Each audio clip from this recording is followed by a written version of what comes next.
In 1983, in the heart of Chicago, $4 million in cash and rare documents vanished from General James Harris's office. It seemed impossible. A Chubb safe weighing over half a ton with a mechanical combination lock and dual electronic control system, located in the general's private office, under constant surveillance with cameras and access logs, yet the money and documents disappeared. Before we dive into the details, imagine the silence of the night at the general's house, where every sound became suspicious, and every step could change the course of events. The building where the assets were kept was a typical early 1980s Chicago mansion. Brick facade, tall windows with thick curtains, an internal courtyard with a closed parking area for official and personal vehicles. General Harris's office was a spacious room with dark wooden parquet floors, leather chairs, a large desk and filing cabinets where, among routine papers and military awards, stood the Chubb safe. It measured 4 feet by 3, weighed approximately 600 kilograms, and contained 2 containers of about 20 kilograms each, one with cash, the other with documents. The containers were tightly packed, and the electronic control and access logs made every operation fully transparent. According to documents, these funds accumulated as part of corruption reserves and secret operation budgets, which is why they were stored here. Each access log was verified by 2 people, and duplicate copies were maintained. Cameras recorded movement in the office and corridors hourly, guards patrolled in 2 shifts, and combination codes were changed weekly. General James Harris, 58, a veteran with 35 years of service, often worked late. He habitually left the safe open only during inventory checks and slept to the soft hum of the television, which helped him relax after complex military decisions. "To tell the truth, I'm tired of the shadows hiding behind my back," he wrote in his diary the day before the heist. Michael Lang, 32, the general's personal secretary, had access to keys and codes. Outwardly, his life seemed perfect: stable salary, a wife, an apartment downtown, but financial troubles and debts pushed him toward risk. He knew all the procedures for accessing the safe and duplicating logs, making him the ideal inside accomplice.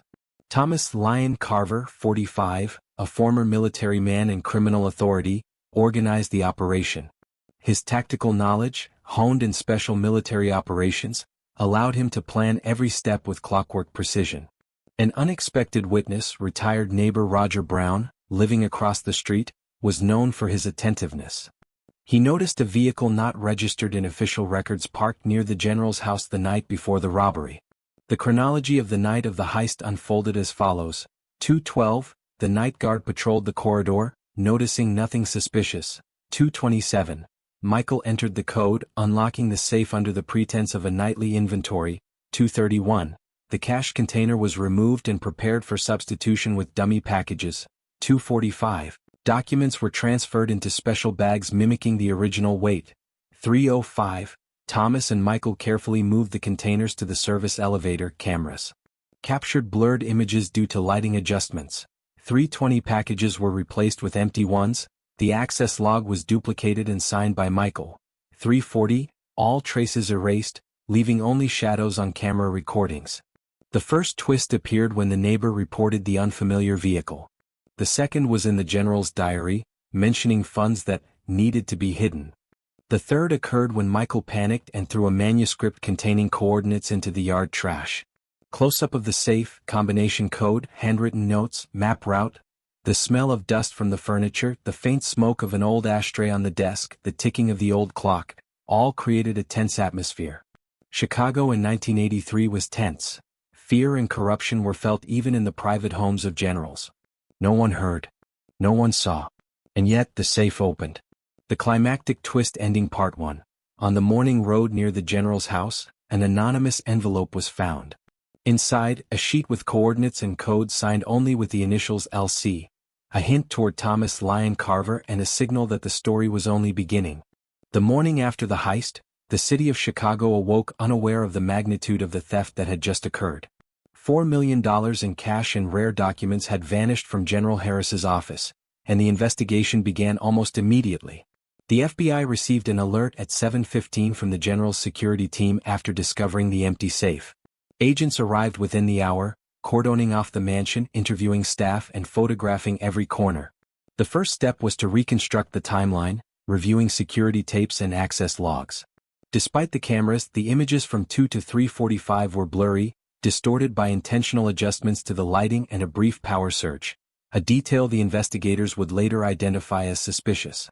Forensics documented fingerprints, shoe prints, and minor dust disturbances, but nothing immediately pointed to the perpetrators. Michael Lang's role as the inside accomplice became a key focus. His fingerprints were naturally on every surface. His access codes had been used in a way consistent with standard procedures, making the theft appear routine at first glance. Yet the logs were duplicated, and the timing of entries suggested meticulous planning.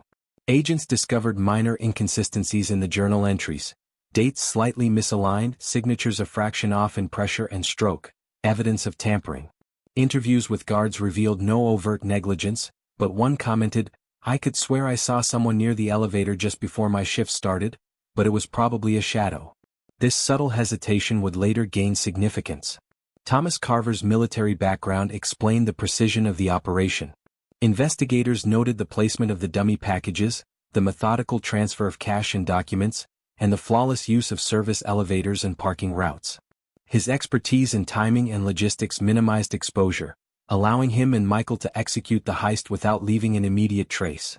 Surveillance on surrounding streets showed a van briefly parked across from the mansion at 2:50, matching Roger Brown's report of the unfamiliar vehicle. The neighbors' statements were cross-referenced with the registry. The van had no official ownership record, deepening suspicion of an organized effort. Forensic accountants traced the paperwork associated with the stolen documents, attempting to locate financial trails. Some papers appeared to relate to offshore accounts and covert government contracts, which explained their secrecy and the general's insistence on storing them in a secure location. By noon, investigators had cataloged every piece of evidence, yet the actual containers were gone. The first major twist emerged when a handwritten note was found in the dumpster behind the mansion. Michael Lang had discarded it in panic. It contained cryptic coordinates and partial codes, but the paper was torn and incomplete. Agents speculated that the note was intended for Carver or an accomplice, hinting at a hidden cache elsewhere. The psychological dimension of the investigation became evident. The general was distraught, issuing statements of disbelief while maintaining his public composure. His diary entries revealed growing anxiety and subtle guilt over undisclosed funds. Interviews with Michael revealed tension between his loyalty and fear. He oscillated between cooperation and withholding information. "I did what I had to, but now I can't sleep," he admitted, eyes fixed on the floor.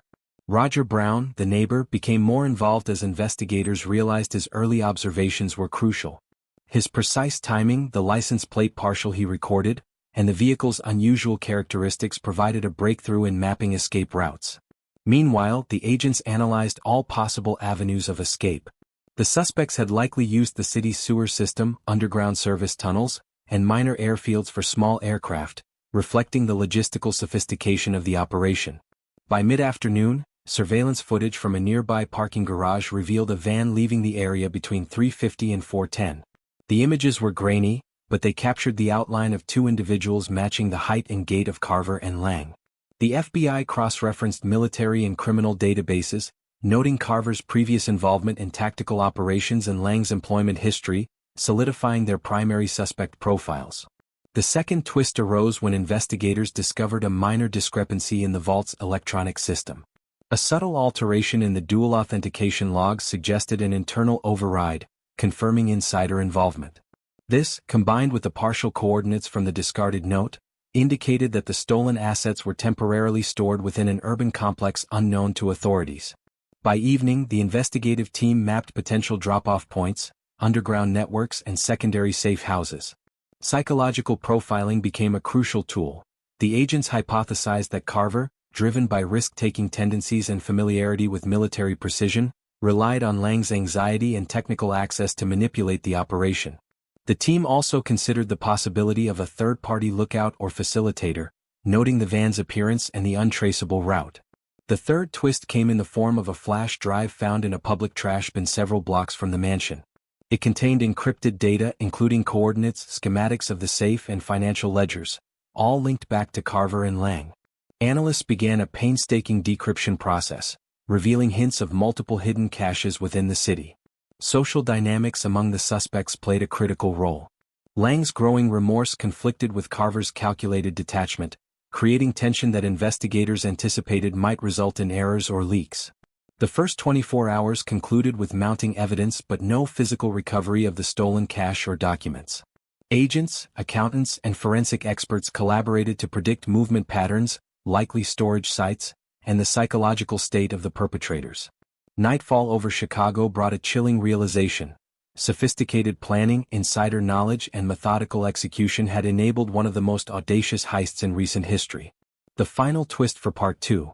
A call came to an anonymous tip line, reporting the discovery of an unregistered van near the river docks. Inside was a briefcase marked with the initials LC, partially burned and empty, confirming that the operation was ongoing and that investigators were only beginning to uncover the layers of deception, misdirection, and carefully orchestrated escape that had allowed millions to vanish into the night.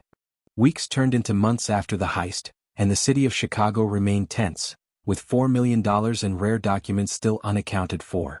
Investigators focused on the human dimension as much as the physical evidence, understanding that the unraveling of loyalties and psychological cracks would be key to solving the case. General James Harris, though publicly composed, exhibited signs of chronic stress. His diary entries revealed sleepless nights, repeated thoughts about betrayal, and a growing fear that his career and reputation were at stake. "If the truth comes out, I will have no one to blame but myself," he wrote, highlighting the inner conflict between duty and culpability. Michael Lang's cooperation with authorities became the turning point. Initially hesitant, fearful of retribution from Carver, and worried about his family, he eventually agreed to detailed interviews under immunity protection. His testimonies painted a picture of meticulous planning. Carver's manipulation of schedules, the use of duplicate access logs, and the precise timing needed to move containers undetected. Agents documented each step with cross-referenced security footage, forensic analysis, and digital records. The first breakthrough occurred when investigators traced encrypted messages on the flash drive discovered in the public trash. Decryption revealed a network of safe houses, coded rendezvous points, and financial trails leading to offshore accounts, confirming that Carver had anticipated a multi-stage operation designed to disperse assets quickly and securely. The psychological toll on the team of investigators was palpable. They had to anticipate the suspect's military-like strategies, weighing probabilities of human error against technical precision. Lang disclosed the final movements of the containers, transported by van to a prearranged warehouse, then redistributed into smaller shipments, some possibly moved out of state, others concealed within abandoned industrial facilities. The second twist emerged when Roger Brown, the neighbor, came forward with further information. He had noticed a subtle pattern in vehicle movements around the mansion in the weeks leading up to the heist, linking additional vehicles to Carver's network. Investigators now understood that the initial heist was only the opening act of a larger operation, one that involved multiple actors, safe houses, and contingency plans. By mid-year, formal charges were brought. Michael Lang entered a plea deal, offering full cooperation in exchange for immunity, while Carver remained elusive, his movements masked by layers of subterfuge. Court proceedings began and evidence compiled over months was presented. Access logs, security footage, forensic reports, encrypted communications, and Lang's detailed confessions. The narrative of the heist, precise, bold, and methodically executed, captivated the courtroom, emphasizing the interplay of human psychology, technical skill, and opportunity. Family members of both the general and the accomplices attended hearings, adding an emotional layer. Fear, betrayal, and disbelief were evident in their testimonies. Lang described moments of moral conflict, the struggle between loyalty, self-preservation, and the temptation of immense wealth. "I never imagined it would come to this. The fear of being caught, the guilt, it eats at you," he admitted. Carver, still at large, became the central enigma.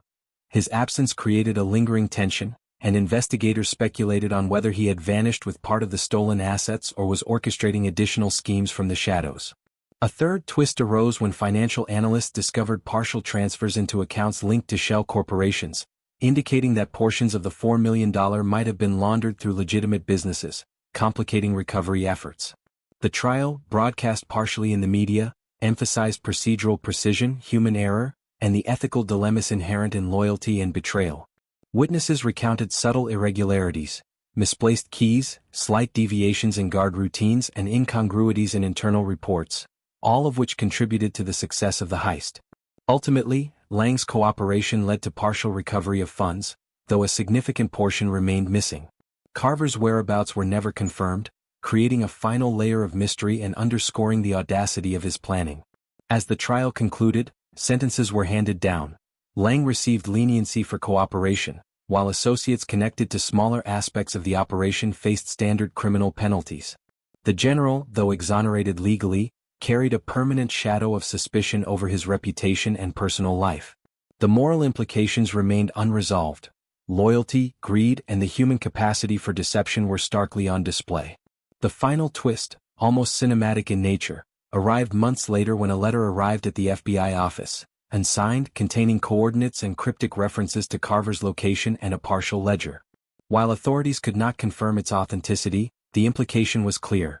Even decades later, the story of the $4 million heist was not entirely closed. The case remained a landmark example of how meticulous planning, insider knowledge, and human psychology could intersect to create a crime that challenged law enforcement, tested moral boundaries, and left a permanent mark on Chicago's criminal history. In the end, the $4 million vanished in the night, some recovered, some lost, and the ghosts of those decisions, both on the side of the law and among the criminals, lingered, a haunting reminder of ambition, betrayal, and the complexity of human nature. Years after the infamous $4 million heist from General James Harris's office in 1983, the city of Chicago had changed, but the shadows of that night still lingered. Streets were quieter, buildings refurbished, and technology had advanced, yet law enforcement and journalists alike remained haunted by the unresolved mysteries of the operation. Michael Lang, once the inside accomplice, had served his sentence with the cooperation deal, yet even after release he carried the weight of guilt that no legal absolution could erase. He lived under a different name, in a modest apartment on the outskirts of the city, far from the mansion where the theft had taken place. Each sound of a van or footsteps outside his door sent a shiver down his spine. Lang's days were punctuated by attempts to reconcile with family, by therapy sessions, and by quiet walks along the river, constantly aware that Carver could still be out there. The FBI, meanwhile, had conducted exhaustive searches, analyzed financial flows, and re-examined every piece of evidence multiple times over the decades. Each recovered document, each partial cash recovery, was carefully logged and preserved, yet the largest portions of the stolen assets remained untraceable. Agents revisited the original notes, the flash drives, the anonymous envelopes, and the partial ledgers, piecing together scenarios that might explain Carver's disappearance and the distribution of funds.